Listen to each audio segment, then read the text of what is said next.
Señoras y señores, como primera actividad, como lo he comentado, tenemos la conferencia magistral Presencia de Félix Báez Jorge en la Antropología Mexicana, a cargo del doctor Eduardo Matos Moctezuma, investigador del Instituto Nacional de Antropología e Historia e integrante de la Junta de Gobierno de la Universidad Veracruzana. Cedo la palabra a la doctora Guadalupe Vargas Montero, moderadora de esta conferencia magistral. Adelante. Gracias, buenas tardes. Creo que no se oye, sí se oye. Buenas tardes a todos ustedes. Es una tarde muy feliz. Yo veo muchas caras sonrientes, empezando por la mía. Estoy muy contenta. Como dice la doctora Sara, nuestra rectora, hay muchas caras de amigos entrañables que tenía mucho tiempo que no veíamos. Bueno, me voy a permitir leer el currículum del doctor Eduardo Matos Moctezuma. Nació en la Ciudad de México en 1940. Se graduó de arqueólogo en la Escuela Nacional de Antropología e Historia y obtuvo el título de maestro en Ciencias Antropológicas en la Universidad Nacional Autónoma de México. Estudió el doctorado en esta última institución. Ha trabajado en distintos sitios arqueológicos como Comalcalco, Teotihuacán, Cholula, Tula, Tlatelolco, Tenochtitlan y otros. Ha sido catedrático en la Escuela Nacional de Antropología durante más de 30 años. Sus publicaciones son más de 500 entre artículos, reseñas, catálogos, guías, semblanzas y libros, entre los que destacan Muerte al filo de obsidiana, con 10 ediciones, Vida y muerte en el Templo Mayor, Teotihuacán, los aztecas, las piedras negadas, La muerte entre los mexicas, Escultura monumental mexica, esta última con Leonardo López Luján. Por mencionar solo algunas de sus obras, ha dictado más de 1000 conferencias a nivel nacional y en el extranjero. Ha recibido las palmas académicas, la Orden de Caballero de Artes y Letras y la Medalla Nacional al Mérito, todas de Francia. La medalla Henry Nicholson le fue otorgada por la Universidad de Harvard. Recibió el doctorado honoris causa en Ciencias en la Universidad de Colorado. Miembro honorario del Instituto Arqueológico Alemán. Es miembro del Colegio Nacional y de la Academia Mexicana de la Historia. Es investigador emérito del Instituto Nacional de Antropología e Historia y recibió el Premio Nacional de Ciencias y Artes en la rama de Historia, Ciencias Sociales y Filosofía en 2007. Se le otorgó el premio de la Fundación México Unido en sus valores culturales en 2008. El Congreso Internacional de Americanistas, celebrado en Viena, Austria, le otorgó en su 54ª reunión la mención de honor por sus aportes a la arqueología. Actualmente es miembro de la Honorable Junta de Gobierno de nuestra universidad. Dejo la palabra al doctor. Muchas gracias, Guadalupe. Y queridísima Sara Ladrón de Guevara, rectora de la Universidad Veracruzana, queridísimo Félix Báez, queridos todos. Lo primero que llamó mi atención fue que me invitaran a mí, que soy arqueólogo, a decir algunas palabras de eso que se ha dado de unos años para acá en llamar la conferencia magistral. No sé qué tan magistral vaya a ser, pero lo que sí es que lo voy a hacer con mucho, mucho cariño para Félix. Aunque no me queda más que agradecerle su presencia, porque ya Ixchel dijo todo lo que yo tenía que decir. Muchas gracias. Pero recapacité después y pensé, bueno, escoger a un arqueólogo, pues sí, ¿por qué no? Pero podría haber sido un etnólogo, un lingüista, vaya, hasta un antropólogo físico, un historiador, porque todo eso Félix lo conoce, lo ha manejado y lo ha plasmado en sus libros. Entonces dije, bueno, después de todo, no es tan extraño que se invite a un arqueólogo. Entonces doy comienzo a esta magistralidad. Cierro los ojos y tomo al azar un libro del estante de los muchos que tengo de Félix Báez Jorge. Lo abro en cualquier página y leo. Establecido lo anterior, El autor pasa revista, siempre con propósitos de justificación, a las acciones de destrucción de las antigüedades indígenas. La lista de atrocidades, amparada por la pretendida salvación de las almas, es abultada. Incluye, desde luego, la acometida de Fray Martín de la Coruña contra Tzintzuntzan, la ciudad sagrada purépecha, en 1525, arrasando todos los templos y todos los ídolos. El informe epistolar de Zumárraga, que en 1531 se ufana de haber destruido más de 500 templos y 20.000 ídolos, también es referido, como lo es el análogo reporte que rindiera Fray Martín de Valencia a Carlos V en 1532. Se citan además los testimonios de Sagún, Durán y Mendieta, Dávila, Padilla y Burgos respecto a la quema de manuscritos. Con evidente parcialidad, Ricard, ya salió el peine, concluye que si bien no se puede negar que los misioneros destruyeran manuscritos, y cita Félix, no lo hicieron ni con el sistema ni con la amplitud que se pretende. Bien pronto se dieron cuenta de lo que aquellos escritos valían y del grande interés que como documentos ofrecían, y así llegó a suceder que aparecieron los que una vez se creyó haber perdido. Y continúa Félix, la represión protagonizada por Fray Diego de Landa no ocupa ningún espacio en las páginas escritas por Ricard, toda vez que de manera inexplicable considera al territorio yucateco marginal del proceso político vigente en la Nueva España del siglo XVI. Hasta aquí esa página en la que abrí el libro. El libro en cuestión resultó ser Los disfraces del diablo. Publicado en el año 2003 por la Universidad Veracruzana, las palabras mencionadas nos llevan a recapacitar en la crítica que Félix hace al autor de la conquista espiritual de México. Más aún, resulta sorprendente la profundidad, conocimientos y capacidad crítica de nuestro homenajeado en estos cuantos párrafos, pero más sorprendente aún es constatar que esto ocurre en prácticamente todos sus libros y artículos. En este caso, su decir nos invita a pensar en lo que significó para miles y miles de indígenas la destrucción tanto de sus libros sagrados como de sus templos y adoratorios que la conquista militar y la ideológica trajeron como consecuencia. En el caso del centro de México, ya Fray Toribio de Benavente nos alertaba acerca de esta destrucción, la que comparaba con algunas de las plagas de Egipto. Decía el franciscano: también concuerda la séptima plaga o fiola del Apocalipsis con esta cuando derramó el séptimo ángel su vaso y fueron hechos truenos y relámpagos y fue hecha en 3 partes y las ciudades de los gentiles cayeron. Pero sigamos con los disfraces del diablo. Un acerto importante es que nuestro autor no solamente ve aspectos con fines de evangelización, sino que destaca el carácter marcadamente político que esto conlleva. Así lo expresa. Estimo necesario insistir en que la satanización de los dioses mesoamericanos no debe entenderse únicamente como instrumento sustantivo del proceso de evangelización. Sus propósitos políticos saltan a la vista en tanto afectaron severamente diferentes planos de la organización social, como la ordenación del ritual, las jerarquías sacerdotales, etc. Hasta ahí la cita. Otro aspecto en el que deseo poner atención es la presencia que da el concepto de dualidad en los pueblos mesoamericanos para diferenciarlos de las ideas imperantes en los recién llegados. En este aspecto señala el autor: el dualismo del pensamiento religioso mesoamericano colisionó con los fundamentos doctrinales del cristianismo que implican el conflicto entre Dios y el diablo. En las concepciones indígenas de nuestros días, las nociones del bien y del mal no son planteadas en términos de absolutos éticos en oposición, sino como contingencias cuya orientación positiva o negativa está asignada por el contexto en el que se escenifican las conductas.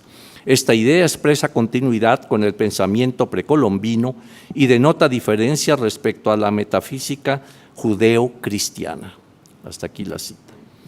La tabla que acompaña en la página 576 de esta obra establece con toda claridad las diferencias que quedan agrupadas de la siguiente manera en lo que a la naturaleza del mal se refiere.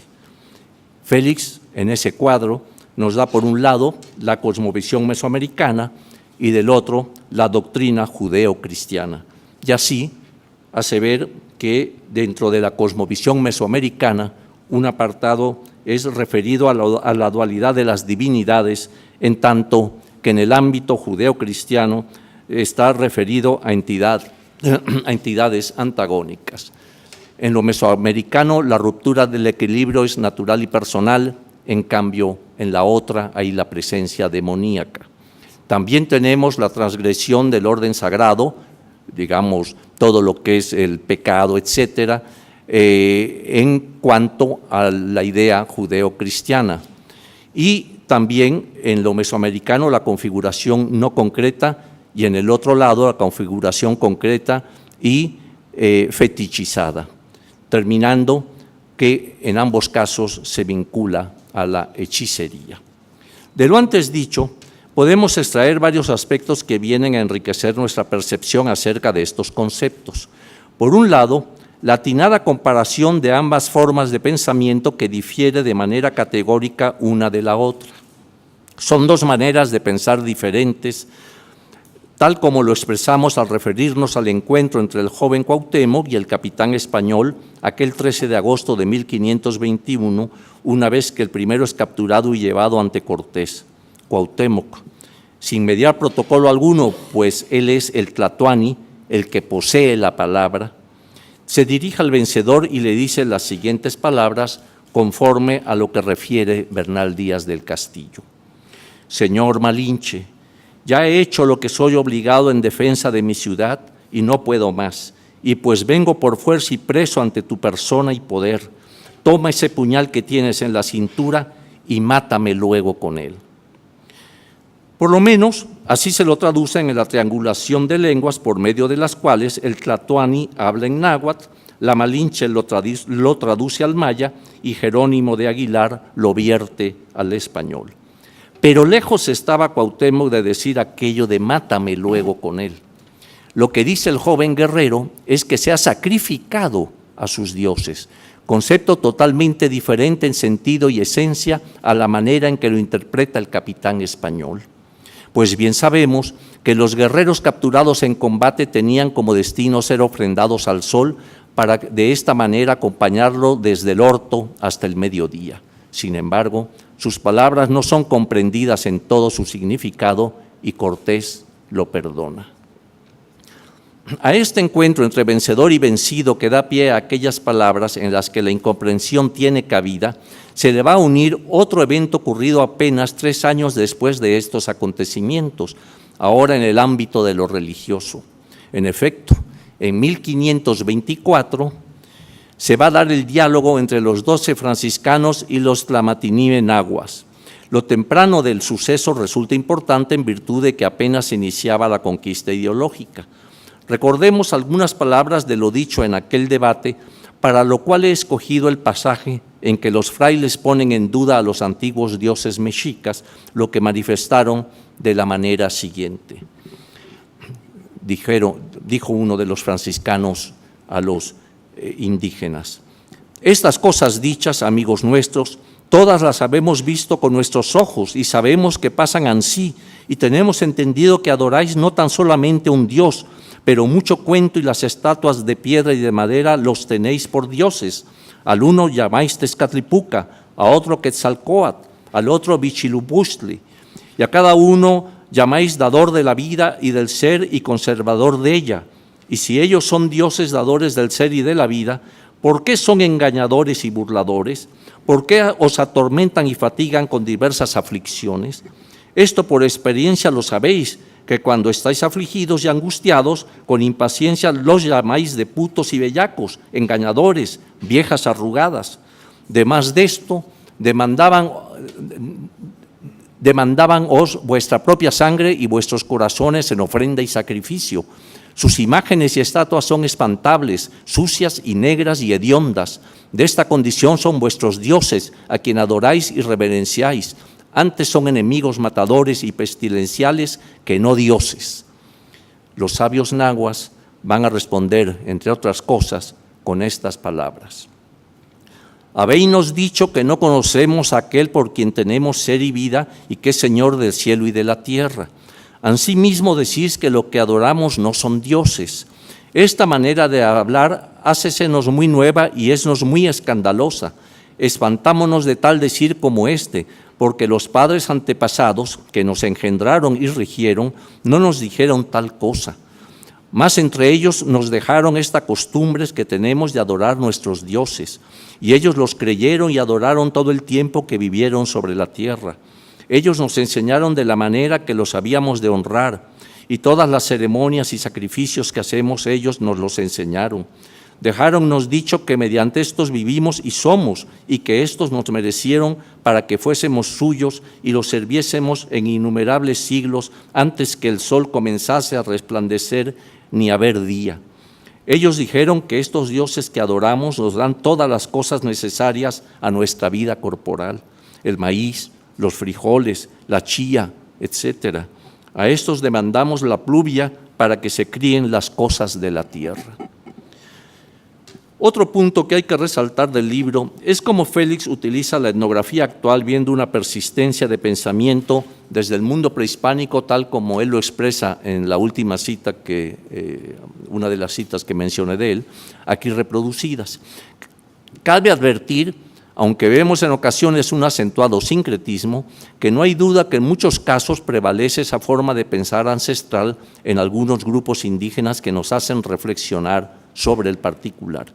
Y aquí viene un punto fundamental que permea en la obra del autor, y no solo en esta, el acercamiento entre el antropólogo y el filósofo que lo lleva a plantear estos conocimientos en sus diversos estudios. Para terminar con el libro en cuestión, deseo poner énfasis sobre la bibliografía que lo acompaña, amplia y variada, es justificada por el autor al hacer ver el porqué hecho mano de cada uno de los libros o artículos mencionados a lo largo de sus páginas. Esto resulta de enorme ayuda para el lector, pues de esta manera se tiene cabal idea de los elementos que sirvieron de base para sustentar sus acertos y posición crítica. Pasemos ahora a otro libro. Se trata del lugar de la captura y no lo tomé al azar, sino que lo elegí intencionalmente. Y es que en él volvemos a ver mucho de lo ya dicho en el anterior en cuanto a la manera de abordar el tema desde las perspectivas de la antropología social, la etnografía y el estudio de las religiones, pero en este caso agrega un conocimiento más, el de la arqueología. Esto no ocurre por primera vez, ya con anterioridad había hecho gala de sus conocimientos en esta disciplina. Pero no sé si algunos trabajos míos acerca de Tlaltecutli y la muerte llevaron a Félix a invitarme a escribir la presentación del mismo, que termina con el epílogo y buen juicio de Jacques Galinier. Así, esta alfa y omega del libro en manos de dos personas, uno arqueólogo, simple buscador del tiempo perdido, y el otro etnólogo, buen conocedor del psicoanálisis, sirven de marco a Báez Jorge para brindarnos un texto en que analiza los prolegómenos acerca de los arcanos del simbolismo de la vagina telúrica en la cosmovisión mesoamericana. El tema no le era ajeno. En anteriores libros y artículos ya había avanzado sobre el particular, dándonos un amplio panorama acerca del papel de las deidades que las deidades femeninas jugaban dentro del devenir mesoamericano. Un acierto, sin lugar a dudas, es la manera en que el autor inscribe el concepto de la vagina telúrica y su articulación al núcleo duro de la cosmovisión mesoamericana. Nos dice de la muerte creadora y el constante ciclo en ese tránsito muerte, vida, muerte, que expresa una dialéctica infinita como parte fundamental de cada sociedad. Y agrega: abigarrado juego de espejos que necesariamente remite al mito de la voraz Tlaltecutli, madre primordial, deidad Dema, y a los avatares de la iracunda Piohuacue, la mujer volcán de vagina dentada, epifanía telúrica que me motivó a escribir este ensayo. Fue ese trabajo que Félix buscó. ¡Ah, caray, ahí estoy! Ahí está Sarita. Bueno, viejos tiempos, bueno, no tan viejos. Bueno, ahora vemos lo que motivó a Félix a escribir este libro de la vagina dentada, ¿no? Este análisis que él supo sobre la Piohuacue, perdón por mi pronunciación, pero Esto nos recuerda otros personajes femeninos como la Tlateposilama o la Jantepusilama, la vieja de hierro, la Tepusilán entre los nahuas de Durango y la ya mencionada Piohuacue, que se convierte en el volcán Chichonal de Chiapas. Guilhem Olivier nos dice de las primeras que se trata de una anciana agresiva, peligrosa, voraz y asociada a la tierra. Por todas estas características, el autor la asocia con deidades femeninas mexicas como Tlaltecutli, Zipacli, Coatlicue, Tosi e Izpapalot. Aquí vemos, pues, cómo en el pensamiento actual sobreviven las viejas diosas prehispánicas. Cosas del destino. 2 años antes de que fuera publicado el libro de Félix, frente al Templo Mayor de Tenochtitlan en la Ciudad de México se había encontrado por el equipo del programa de arqueología urbana una monumental escultura de la diosa Tlaltecutli, señor, señora de la tierra. Apenas tuve tiempo para hacer una breve nota acerca de ella para agregarla a la presentación solicitada. Lo que llama mi atención es que muchos de los conceptos planteados por el autor en relación a la deidad tienen cabal presencia en lo que significaba dentro del panteón mexica esta diosa. Desde que emprendí el estudio de Tlaltecutli y después del hallazgo mencionado, estoy convencido de que esta deidad, para la que no hay fiesta especial ni templo a ella dedicado, tiene el papel de ser la devoradora paridora de hombres y soles. Su posición de parto obedece a esto y en el caso particular de la imagen localizada frente al Templo Mayor, se trata de la devoradora del sol Tlatoani-Ahuizotl, que una vez devorado al atardecer pasa a la matriz de la diosa en un rito de tránsito por medio del cual el gobernante va a ser parido en la figura de su sucesor, Moctezuma II. La tierra, pues de ella se trata, se come a los individuos muertos y los va a parir para que vayan a los destinos a que se les tiene asignado conforme al pensamiento náhuatl. Esa vagina de afilados dientes cumple su misión día a día dentro de su función destructora, creadora de vida, muerte, vida. Para finalizar, quiero comentar la manera en que percibo a Félix Báez Jorge dentro del panorama de la antropología tanto nacional como internacional. En primer lugar, destaca su formación de antropólogo que lo ha llevado a profundizar en distintos pueblos indígenas y mestizos actuales. El dato arqueológico también le es propio y a él acude con frecuencia. Conoce a cabalidad las diferentes fuentes históricas y también está expresado su interés en la filosofía que se asoma por los intersticios de sus escritos. Pero habría que agregar que considero a nuestro autor como un destacado estudioso de las religiones. No le son ajenos los trabajos de Mauss, Otto, Elíade, Levi-Strauss y muchos más a los que acude con conocimiento de causa. Todo este conjunto de saberes hace de nuestro personaje un investigador muy completo que lo mismo incursiona en el pasado como en el presente y por ende proyecta hacia el futuro. Está armado con una sólida y amplia formación que lo lleva a analizar de manera crítica los diferentes aspectos que aborda y la aplica en sus estudios. De esta manera, teoría y praxis cobran presencia definitiva en su quehacer como investigador. En pocas palabras, estamos ante el investigador acucioso que libreta en ristre, como se hacía a la antigua usanza, y con la teoría a flor de piel, recorre los caminos de nuestra indianidad para adentrarse en la otredad. Es el investigador que analiza y detalla, que critica y propone, que estudia y pondera, todo esto dicho con buena pluma y mejor intelecto. Su obra se suma a la ya de por sí gran producción de los estudios antropológicos.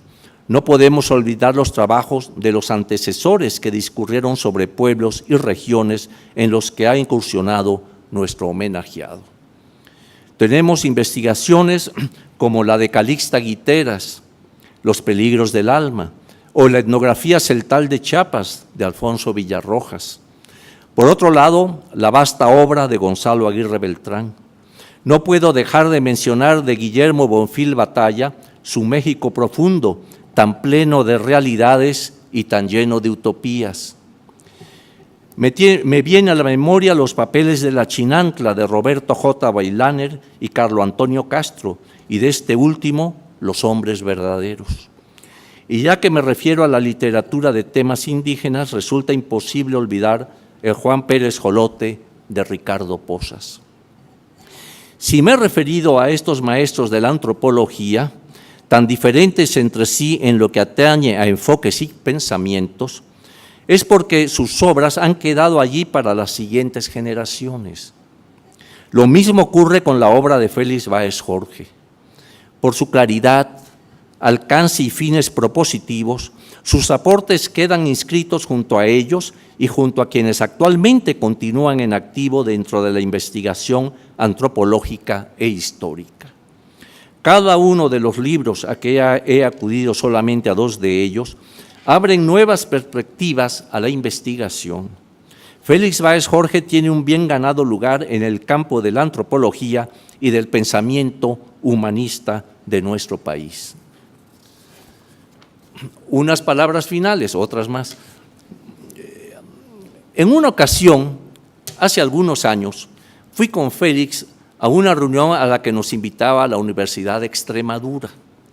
La cita tuvo lugar en el pueblo de Jarandilla de la Vera, muy cerca del convento de Yuste, donde pasó sus últimos años Carlos V.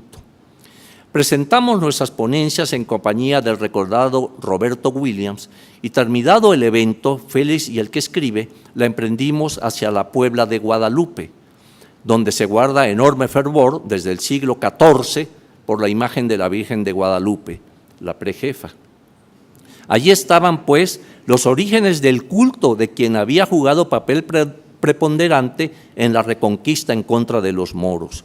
Era una virgen probada que había vencido a la morisma y ante ellos se presentaba como una deidad morena, casi negra, para no ser ajena ante los sarracenos. Con los apremios de la evangelización en la naciente Nueva España y junto con la euforia de frailes y conquistadores por salvar almas, los refuerzos llegan desde tierras peninsulares con la aparición, entre comillas, de la Virgen morena, al igual que lo eran los indígenas, y su subsecuente culto, el cual se extiende de manera tal en siglos posteriores que logra consolidar su presencia de forma definitiva en México. Siglos después, a su alrededor se aglutinan las fuerzas insurgentes y ella, como capitana del ejército libertario, va a enfrentar a la que comandaba el ejército realista, la Virgen de los Remedios. Esta lucha entre vírgenes va a culminar, como bien sabemos, con el triunfo de la guadalupana. Comentaba en alguna ocasión con Félix que resultaba curioso que la imagen de la Virgen no quedara plasmada en la bandera nacional, pese a que el color blanco representa la pureza de la religión católica y este credo se decreta que sería el único vigente en la naciente república. En su lugar quedó el símbolo mexica del águila parada sobre el nopal. ¿A qué se debe esto? Los insurgentes necesitaban un símbolo que los uniera a manera de cordón umbilical con el México prehispánico que había sido negado y destruido por España. Así se instauraba esa relación, para lo cual el antiguo símbolo pagano del águila parada sobre el nopal siguió un proceso de desacralización de su anterior contenido, Huitzilopochtli, sol, águila, sacrificio, y para ir transformándose en un símbolo aceptado inclusive por la Iglesia, en donde ya desde el siglo XVI se le ve en algunos conventos y años más tarde en sellos representativos de la Ciudad de México. Muy probablemente esto se promovió con fines políticos y religiosos por las mismas autoridades civiles y eclesiásticas para atraer al indígena a la nueva religión. Pero regreso a mi relato. Recuerdo que Félix y yo platicábamos de volver al magnífico convento de la Puebla de Guadalupe para buscar en la biblioteca que resguardaban celosamente frailes franciscanos la presencia de posibles valiosos documentos. La empresa nunca la llevamos a cabo. Regresamos a Madrid y en las cuevas de Luis Candelas, aquel forajido cuyo nombre perdura debajo de la Plaza Mayor de la capital ibérica, nos tomamos un magnífico vino tinto y nos deleitamos con un buen queso manchego. Con esto terminamos nuestras andanzas por tierras extremeñas, cuna de muchos conquistadores, del culto a la Virgen de Guadalupe y del sitio donde muriera el emperador Carlos. protagonistas todos ellos de la conquista militar e ideológica y de donde partieron los principios que habrían de tratar de abrirse paso, con todas sus consecuencias, entre los pueblos mesoamericanos por medio de la espada y de la cruz.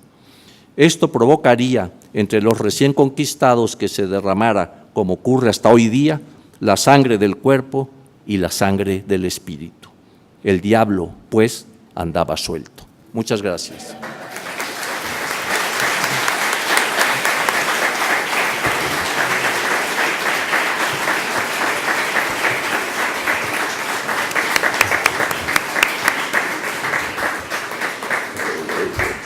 ¿Cómo Muchas le hago gracias, para pasarla? doctor. Yo nada más traigo 4 vistas, 3 muy conocidas quizá, pero una no.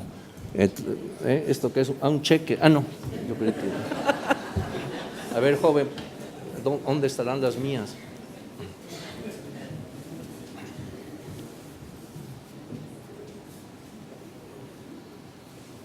Ahí está, ya nada más le aprieto acá, ¿verdad?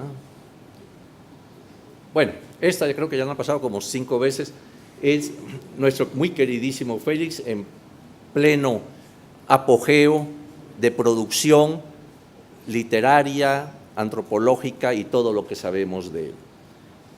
La segunda, como les digo, nada más son 4. Aquí lo vemos participando con otros colegas en simposios a los cuales siempre todo el mundo se pelea que vaya Félix Báez porque va a decir algo inteligente. Eso es muy importante. En la tercera lo tenemos, aquí fue cuando invité en aquellos programas, a mí me tocó hacer los 3 primeros programas de aquellos 151 que hubo, de aquella serie que se llamaba, creo, Acabemos con México, ¿cómo se llamaba? Discutamos México.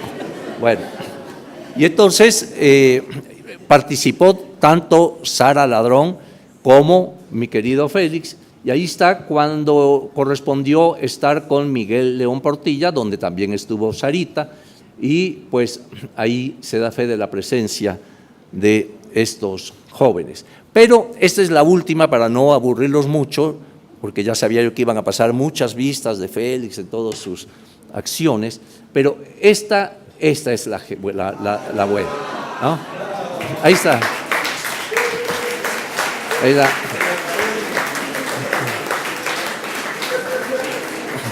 Paso a explicar. Quienes hayan estado en Madrid ya ven que debajo de la Plaza Mayor se baja por un costadito, ya están las famosas cuevas de Luis Candelas, ¿no? Entonces hay varias allí. Entonces nos metimos a una, como pueden ver, y pedimos lo que yo dije, un buen vino y un buen queso manchego. Entonces ahí estamos, yo con mi copa discretamente en la mano, pero noten que Félix se aferra a la jarra. O sea, tiene la jarra ahí, ¿verdad? Quiero decirles que no la soltó en toda la noche. No, hasta eso es discreto, parco, a veces. Y el hecho pues es que la pasamos bastante bien después de aquella aventura que les relaté en tierras extremeñas, de donde tantas y tantas cosas vinieron para, iba a decir para bien y para mal, pero más bien para mal, a la Nueva España. Y entonces yo no quiero extenderme más y pues creo, mi querido Félix, que te mereces este homenaje de la Universidad Veracruzana, del Instituto de Antropología. Hay muchos miembros de la Universidad Nacional Autónoma de México, como mi querido Alfredo, ahí está Johanna también, por aquí está también amigos viejos, bueno, viejísimos, como Salomón Namat. Bueno, ya no los puedo mencionar a todos porque imagínense, ¿no? Pero te lo mereces, Félix, es un placer estar aquí y yo creo que a partir de mañana, ahí sí, vamos a oír cosas muy inteligentes y vamos a aprender mucho. Lamento, Ixchel me confesaba, querido Félix, que no la dejaste que metiera vistas, por ejemplo, la típica foto encueradito en la cuna, por ejemplo, ¿no? Digo, no puede faltar en un homenaje, ¿no? Ya la de encuerado mayor no, pero bueno, la del bebito sí. En fin, no quiero extenderme más, creo que va a haber unos jaraneros por ahí, una música y, querida Sara, gracias por haber organizado. A las 3 organizadoras aquí están presentes, nuestras niñas que han organizado con mucho cariño este homenaje. Félix, te lo mereces. Punto.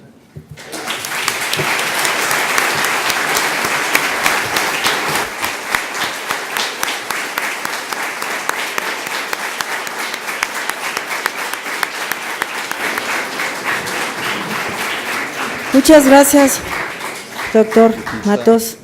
Y muchas gracias a ustedes, muchas felicidades, queridísimo maestro. Les invitamos a pasar a brindar. No estaremos en las cuevas de sus candelas, ¿verdad? Pero vamos a estar en la luminaria maravillosa de nuestra biblioteca. Gracias a todos.